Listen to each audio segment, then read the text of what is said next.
So, what are we to make of our responsibilities in the light of reading that reading from Genesis? Well, I think one of the really important things for me is to understand that whether we own our property or we rent a property or we are maybe don't even have a property at all, we are all still tenants on God's earth. And I think that's the clear message that comes from some of the other readings that we could look at today. The earth is the Lord's and all the fullness thereof, it says in Psalm 24. It's a basic part of our Christian belief that this world is God's world and our place here on earth and where we are is given to us by the grace of God. And we share that tenancy with everything that God made, with all the creatures and the plants that all have their own claims. And when we don't think about that enough, when we're not careful enough about that gift and we put the creation at risk, then we don't do what God is asking us to do. All of the things that He created are important. Some of you might know their lovely hymn, All Creatures of Our God and King. I don't know if you know that. Lift up your voice and with us sing. And then it says, let all things their Creator bless. On the 4th of October, we'll celebrate the feast of St. Francis of Assisi, who, as we know, was very much the saint who cared for the creation, cared for animals and plants. And it's a really important festival if we want to think about how we look after our planet. We're given a prompt from time to time, aren't we, throughout the Christian year to think about this, particularly around the time of harvest. But we've been thinking about creation tide and what we do to be more sustainable and to be more eco-aware in our churches through a process known as Eco-Church. And if you've had a look at our website recently, you'll see that all three churches have achieved the Bronze Eco Award, and Robert Town have very recently been awarded their Silver one. This means we've been thinking a lot about how we work with the church, how the products that we use, how we use them, how we take care not to use too much. And we'll be looking at Hartshead and Scholes very soon to see what we can do there to get them to be able to receive their Silver Award. But it's not about receiving the award. It's about what we do as churches and as individuals to protect God's creation. So this time of the year is very important as we celebrate harvest and we think about St. Francis, because we know that nature is very complex. It's a whole series of complex interconnections where we're all dependent on each other. And we don't necessarily always understand that. We sometimes don't understand how much we need something until it's gone. And as Christians, it's really important that we should confess that all that there is in earth and sea and sky and all the splendour of living things come from God. And that as our creatures, as the creatures He made to have a sensibility of Him, to understand Him, we need to celebrate creation, but we also have a moral obligation to care for it. It's a really important mark of mission that we look after the integrity of creation and renew the life of the earth. And this is not just green politics or being woke or getting on with what seems to be the popular thing at the moment. If you've seen anything about weather in the news recently, you'll know that it's an immediate need for us to face right now as we proclaim the gospel of Christ. This is our charge, to love the earth.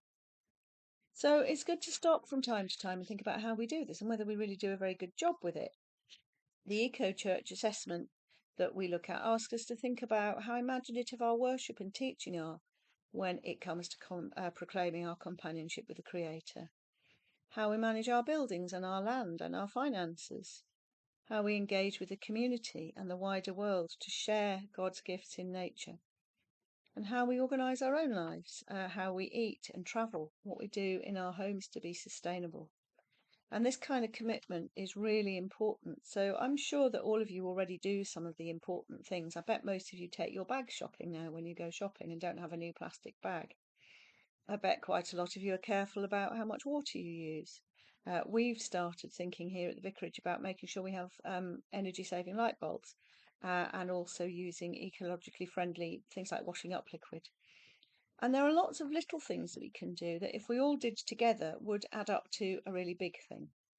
So later on today, I'm going to post online on the Facebook page some suggestions and tips and hints of things that you might already be doing, but maybe some things that you might want to do as well, to think about how we can have a sustainable future, even as we manage the mundane practicalities of life. And I think we do quite well with our worship and our teaching. I think we do talk about creation. We have had our creation tide.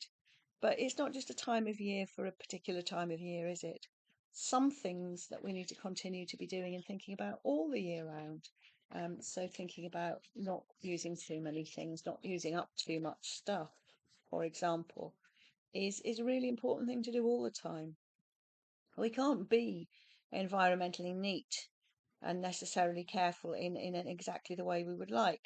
But it is important that we have it in our heads, that we know that, for example, we might be able to, in the churches, turn the heating down just a little bit and not have it on until we really need to.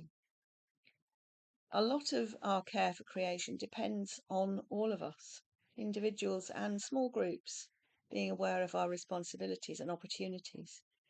It requires our energy and our imagination.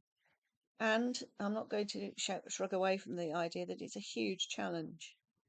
But we also come together to celebrate what should be a joy, the wonder of God's amazing creation, and the praise that we offer Him as He gives that to us.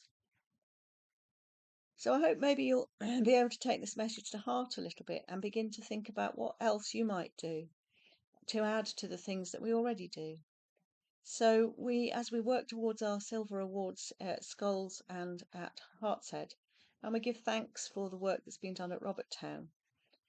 Let me say again, it's not about the award. It's not about the prize where we get the award to put on the wall, although that's nice and it's really important because it's a demonstration to ourselves and to others that we care.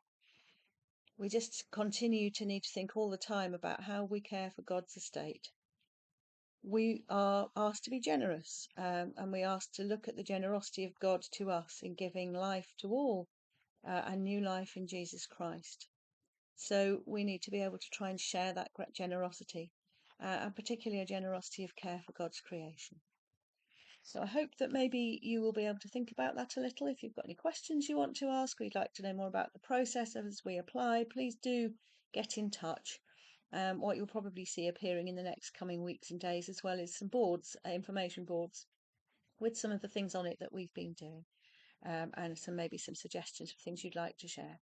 So I hope that you will have a happy week, that you will be safe and well. If you need anything, please be in touch. God bless. And I'll speak to you soon. Take care now. Bye bye.